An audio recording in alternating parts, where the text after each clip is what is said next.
Reading with your kids. Hola, ni hao, konnichiwa, assalamu alaikum, shalom, mahaba, moni muliwanji, namaste, jambo, bienvenidos. Hi, my name is Jadley, and this is the Reading with Your Kids podcast. We are coming to you from the beautiful neighborhood of Reedville in the southwest corner of Boston, Massachusetts. We're so delighted that you're joining us in our mission to help families grow closer through reading. Please be sure to subscribe to the show in the iHeartRadio app, on Spotify, Amazon Music, Apple Podcasts, wherever you find your podcast. Our guest today is Joana Pastro. She's returning to the show to celebrate her brand new book. It's called Bisa's Carnival. Before we invite Joana into the studio, we want to let you know that this episode of the Reading with Your Kids podcast is brought to you by Freaky Funky Fish, Odd Facts About Fascinating Fish by Deborah Kemp Shoemaker. From zapping, stinging, even singing, to playing dead or having a see-through head, discover the interesting things different fish do to survive in this delightful non-fiction book. Fish have fins and gills and tails. All fish swim, and most have scales, but not all fish act or look the same. From zapping, stinging, even singing, Freaky Funky Fish, Odd Facts About Fascinating Fish is an adorable picture book with a scientific and child-friendly underpinning. You and your kids are going to love this book. It's something they're going to want to open again and again and again. Freaky Funky Fish by Deborah Kemp Shoemaker. Hey, we also want to let you know that we have a brand new Reading with Your Kids certified great read. It's The Power of Gratitude, Unlocking Hidden Treasures by our friend Ruth Maley. Expressing a sense of gratitude and thankfulness makes us happier and healthier by appreciating what is around us. Children's books about gratitude are a great way to highlight great examples that make it easier for them to appreciate the small things in their lives. The Power of Gratitude, Unlocking Hidden Treasures is the third book by Ruth Maley that has won our hearts. It is one of the most beautiful picture books that explores in many ways we can be thankful for the pleasures, great and small, that await us every single day. It is a wonderful way to remind your kids that we are all greatly blessed and that it is always better for us to be grateful for the things that we have instead of being sad for the things we don't. Check it out today, our latest Reading with Your Kids certified great read, The Power of Gratitude, Unlocking Hidden Treasures by Ruth Maley. Joining us right now from the Sunshine State in Florida, our guest is returning to celebrate her brand new picture book. It's beautiful. It's called Bisa's Carnaval. Please welcome back to the show, Joana Pastro. Hey, Joana, how are you? Good. How are you? Thank you so much for having me. It's a pleasure to be back. I'm excited to have you back. This looks like a beautiful, well, it is a beautiful book. I've had a chance to preview it. Thank you for that. Tell us all about it, please. So Bisa's Carnaval is about this little girl, Clara, and she's preparing for Carnaval with her Bisa, which means great-grandmother in Portuguese. It's like a short for great-grandmother. And so they're preparing by gathering supplies to make their costumes for Carnival, or actually Bisa is making the Clara and her cousin's costumes. And so the whole book follows them, like going through the streets of Olinda, gathering the materials, and then making the costumes, getting ready for Carnival, and leaving for the festivities. But at some point, Clara realizes that something is missing, so then she has to go back. So. This is fun. Now, if you could talk a little bit, a lot of us here in the United States, when we think of Carnival, we think of something. Some guys came in and they set up on the church parking lot this weekend. We're not doing anything. Let's just go down there for an hour or two. In Brazil, Carnival is something much bigger. Can you talk a little bit about that? Yes. So Carnival is So yes, I get that all the time. Like when I first started explaining like the book is Bisa's Carnaval. It's about Carnival. People imagine like the Ferris wheel or like, and it's a cultural festivity that starts on the Friday the Friday before the beginning of Lent. Right.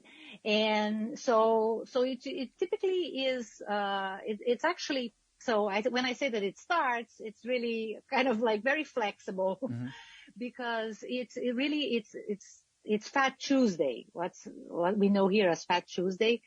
That's the day of Carnival itself, like the Carnival Tuesday, as we say in Brazil. But really Carnival starts, the people start warming up for it way longer than that, like months before sometimes.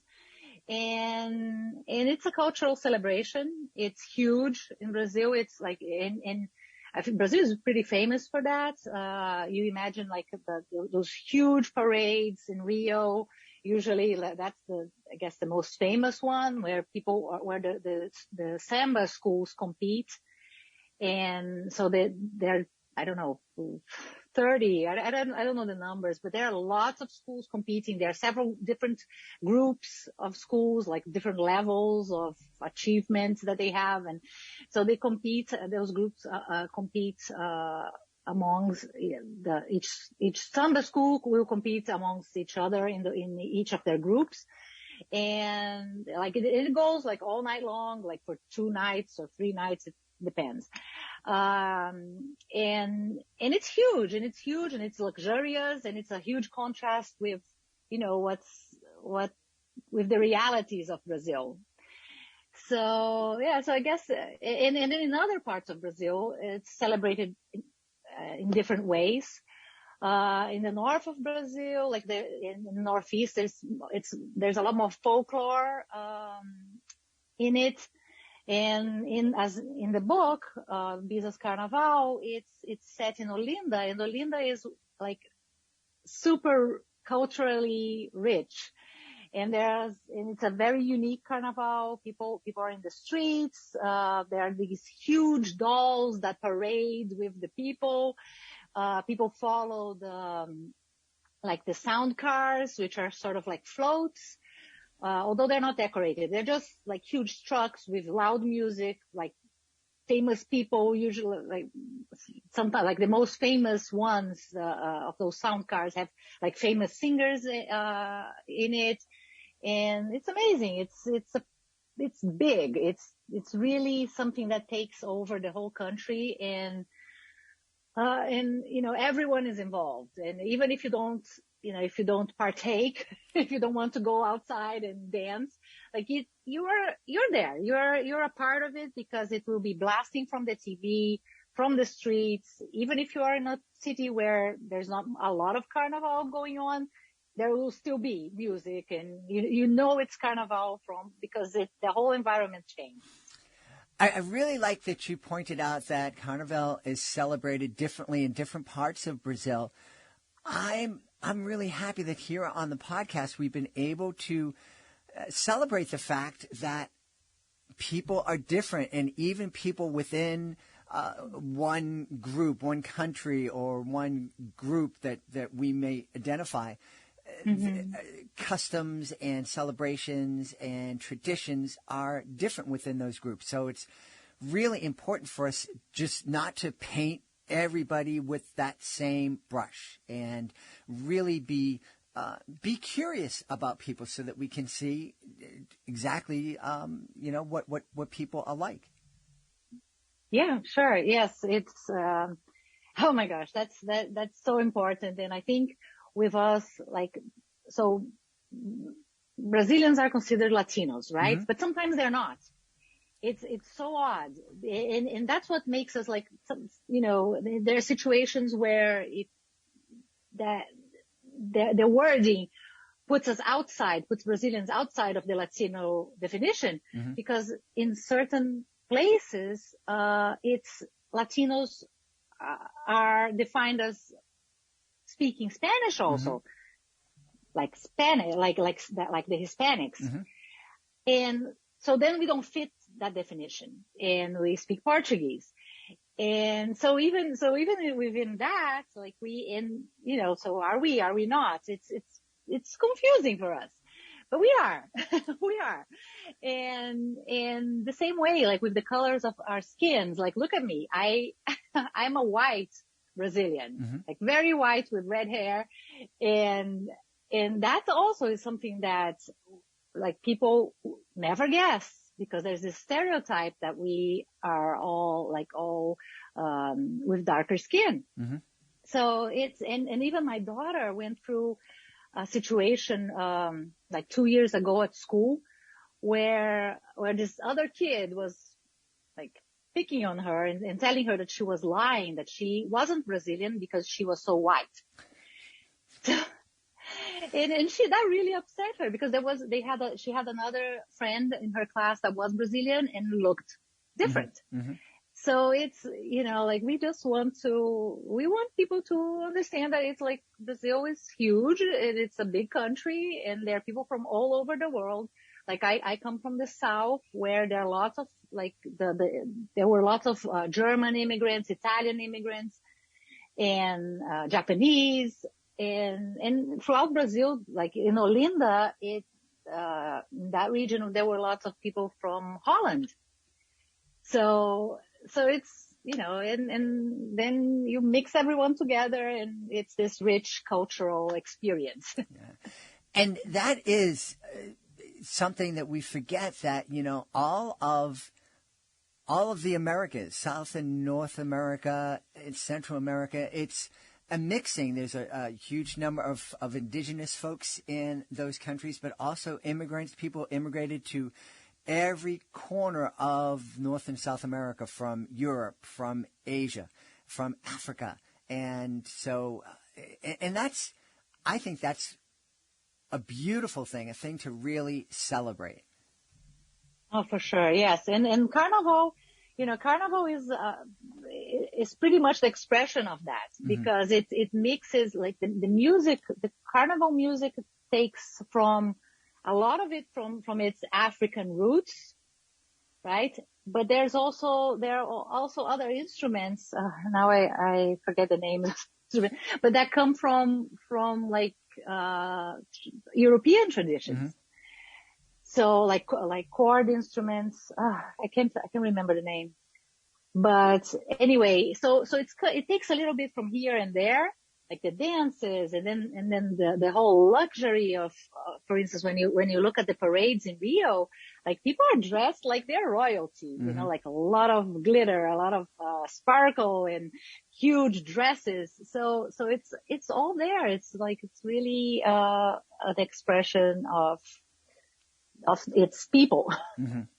Yeah, it's really, really beautiful. The other thing I love about Bisa's Carnaval is that it celebrates this intergenerational family and those intergenerational relationships, which I think are so beautiful and so important. And I think it's something that we don't see enough of here in the United States. Oh, yeah. Yeah. Well, big families. But I don't know. I almost can't. You say that you don't see it in the United States. I kind of don't know about that, because I have my family, and like I have my sister-in-law lives here in the U.S. too.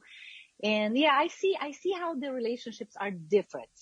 Like there's a lot more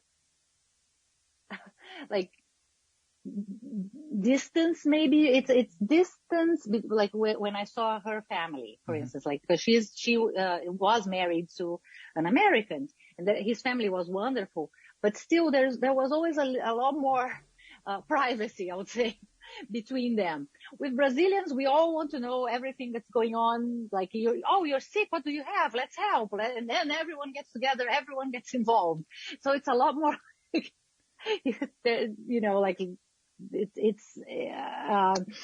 it's harder in a way to have your own, like to be on your own, because the family is just they just it's a big group, and it's not just the mom, dad, and kids. It's mom, dad, kids, the grandma, grandpas, and everyone else that comes that is close. Mm-hmm.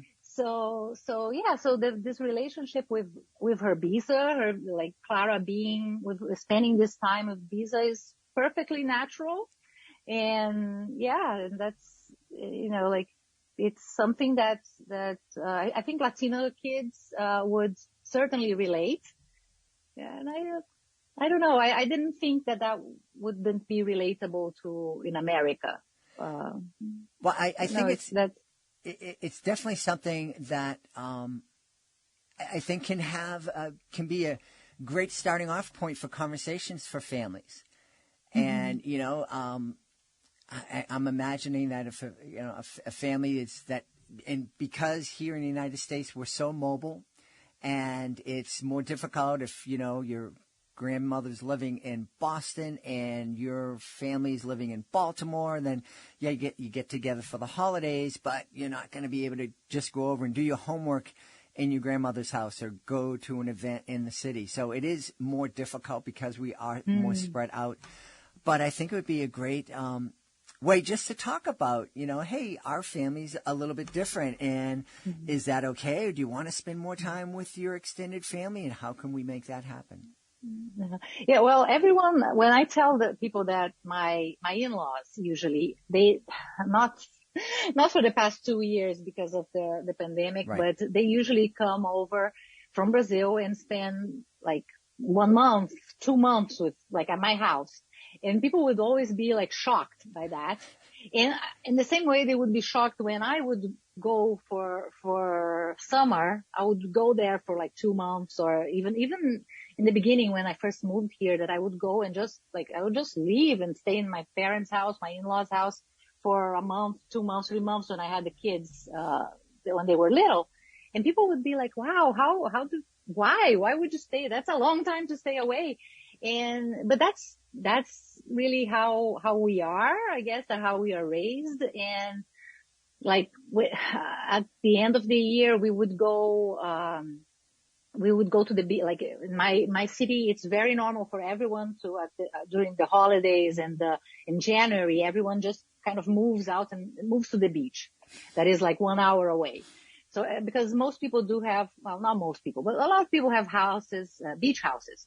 So we would just move to the beach house, and everyone would go, like the grandparents, the aunts, to the same house, and we would just be there. And it's just like this carefree life, and everyone, like a lot of people inside the same place, inside the same house, but it's fun, and it's how it is. Like you don't question that.